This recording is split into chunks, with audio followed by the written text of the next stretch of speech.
à tout le monde, c'est Marius, j'espère que vous allez bien. Ben moi ça essaye d'aller correct, hein. Bon je vais plutôt bien, mais ces derniers jours c'était pas trop le top quoi. Et en plus j'ai une qualité dégueulasse, je n'ai plus les matériaux qu'il faut, je suis obligé d'attendre une nouvelle centrale. Pourquoi? Eh ben parce que la mienne, elle est foutue, c'est fini de temps. Et ce jour-là j'ai pété un plomb parce que mon travail envolé. Mais bon il y a une solution pour transvaser ça d'une centrale à une autre.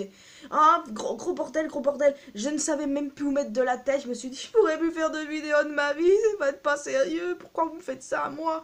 Et ben, comme vous pouvez constater, ben, ma review One Piece sort ben, comme d'habitude.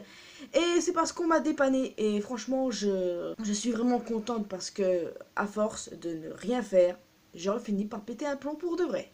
Ok, oui, les potes. Mais là, je raconte trop ma vie. Je suis là pour ma review de One Piece. Hein.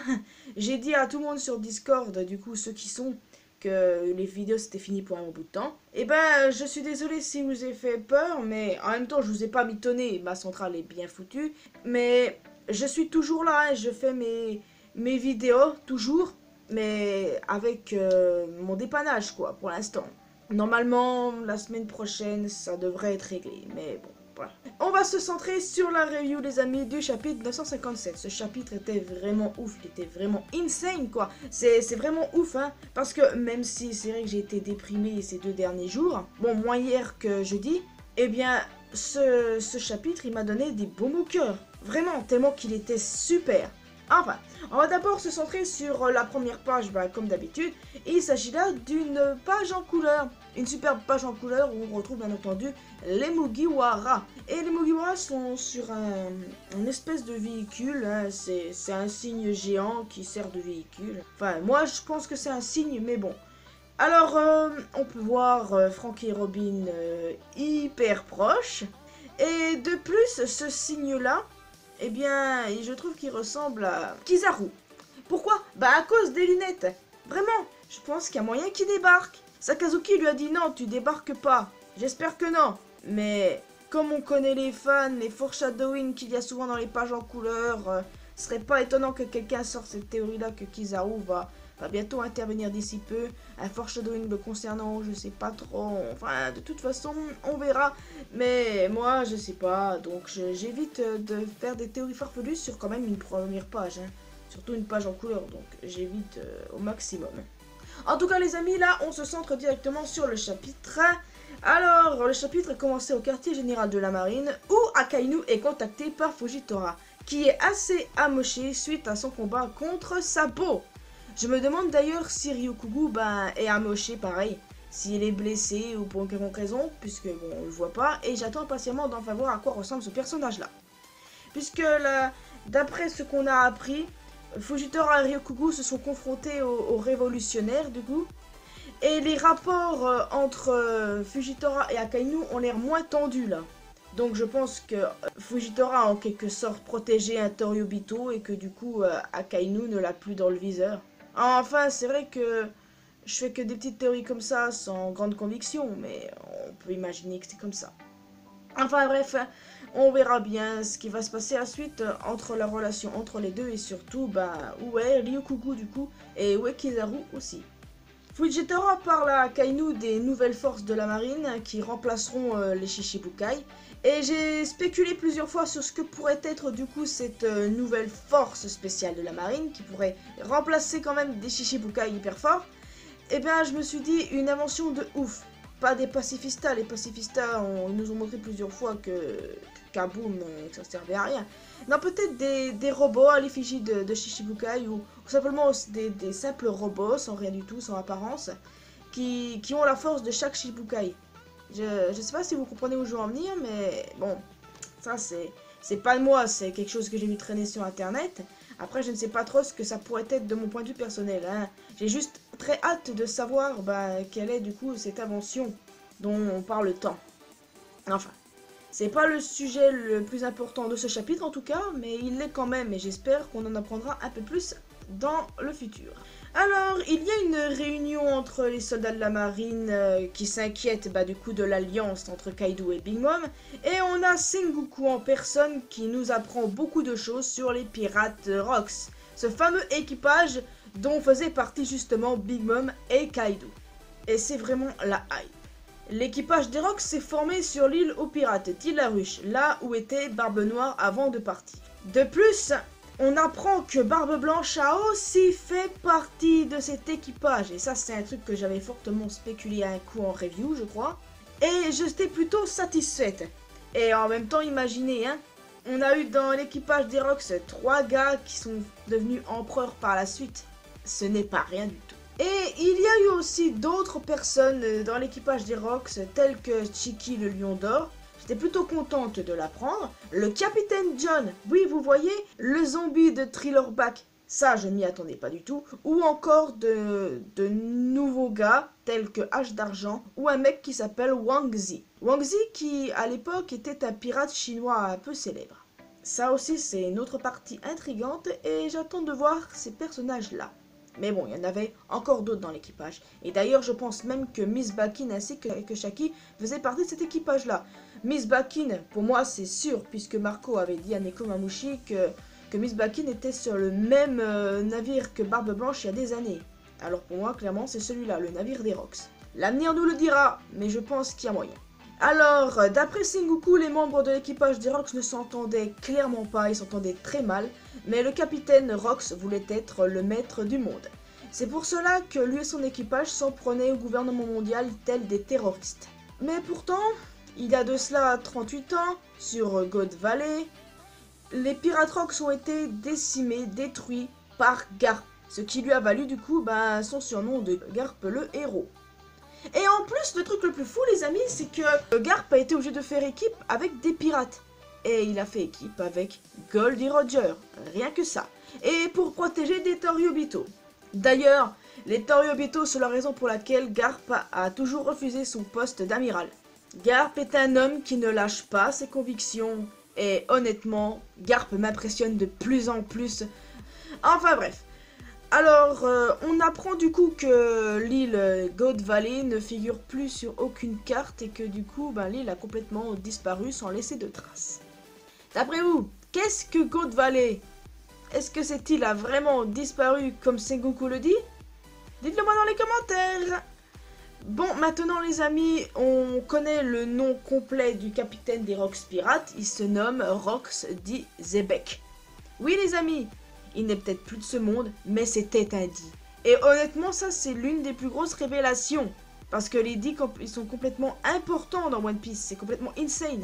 Et là, on apprend que le capitaine de Kaido, Big Mom, Barbe Blanche, Chiki et tant d'autres est un D. Vous vous rendez compte que cet équipage était un équipage de malades? Et encore, hein, à l'époque, ils étaient jeunes, ils étaient moins forts qu'ils ne sont maintenant, les empereurs. Donc voilà, l'amélioration de dingue, quoi. Et du coup, il y a un truc qui m'interpelle. Et je pense qu'il y a un rapport entre le capitaine des Rox et Barbe Noire. Pourquoi? Eh bien, voici, les amis, pourquoi je pense qu'il y a un possible lien entre ces deux personnages. Déjà, le bateau de Teach s'appelle le sabre de Xebec. Xebec est le prénom du capitaine des Rox. Et de plus, Barbe Noire était sur l'île aux pirates avant de partir faire ce qu'il a à faire sans qu'on sache où il va, quoi. Et en plus de ça, les pirates Rox se sont formés justement sur cette île aux pirates. Donc, est-ce que Rox D. Xebec est le père de Teach? J'en sais rien. En tout cas, il y avait pas mal de gens qui avaient spéculé à l'époque que le capitaine des Rox Pirates, avant qu'on connaisse son identité, était le père ou l'un des parents d'un personnage ultra important du monde de One Piece, tel que Shanks le Roux d'ailleurs. Et donc s'il est le père de Barbe Noire, ça pourrait avoir son sens, et de plus que Barbe Noire semble vouloir être le maître du monde.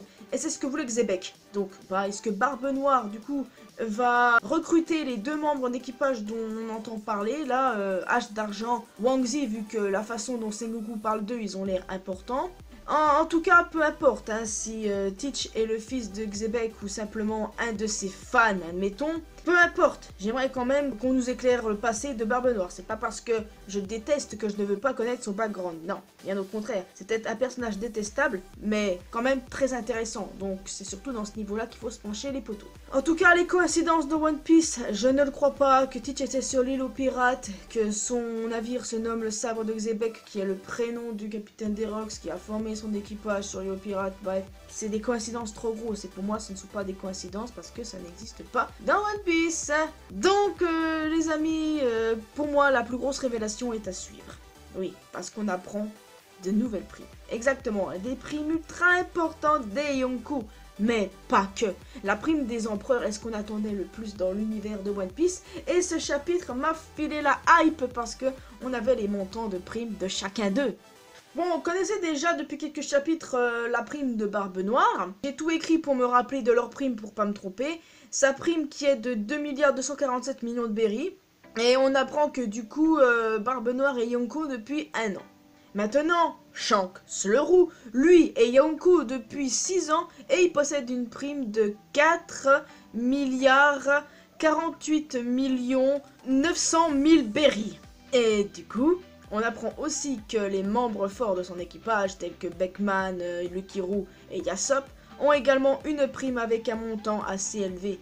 Et ce serait intéressant de connaître leur prime à eux également, étant donné que l'équipage de Shanks est très fusionnel. Vous vous rendez compte la prime de Shanks? C'est ouf, non? Big Mom, elle, possède une prime de 4 milliards 388 millions de berries. Et Kaido, lui, de 4 milliards 611 millions de berries. Là, on est fixé sur les empereurs, mais figurez-vous qu'on a également la prime de Barbe Blanche, qui est de 5 milliards 46 millions de berries. Et il y a aussi celle du roi des pirates en personne. Goldie Roger possédait une prime de 5 milliards 564 millions 800 000 berries. Est-ce que vous vous rendez compte de ça, les potos? Ce chapitre était complètement insane. Les révélations sur les primes, c'est ce qu'on attendait, non? La prime des empereurs, la prime de Goldie Roger. On attend des trucs de dingue. Et là, finalement, on les a enfin. Bon, c'est vrai que on aurait peut-être pu avoir aussi les primes de Silver Rayleigh ou de Dragon. Par exemple, ça c'est les primes que j'attends le plus aussi. En plus de celles de Mihawk. D'ailleurs, pour les Shichibukai, ils auront bientôt une prime d'appel brand new, celui qui présente les primes aux jeunes soldats. Mais bref, c'est pas le sujet.